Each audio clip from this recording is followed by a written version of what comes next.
Ako si Padre Bernardo Salve, isang Pransiskanong praile, ang pumalit kay Padre Damaso at bilang kura sa bayan ng San Diego. Buenas tardes, good afternoon naman sa Ingles. Lubos bang nakakapagtaka ang pagkakapirmi ko rito? So El Padre Bernardo Salve, batid kung kilala niyo ako bilang tahimik at sakitin. At oo, paligang balisa ang lungkot ang bumabalot sa mukha. Alam kong naglalaro sa inyong isipan kung ano ang sekretong bumabalot sa aking pagkatao. Oh Maria Clara, wagas ang iyong ganda. Ikaw ang bukod tanging nagpakislap sa aking mga mata. Kaya hindi pwede. Hindi ka dapat makasal sa isang erehe.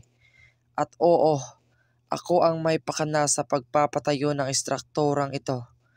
At sa muntikang pagkamatay ni Crisostomo Ibarra. At napakamalas, nakaligtas ang erehe.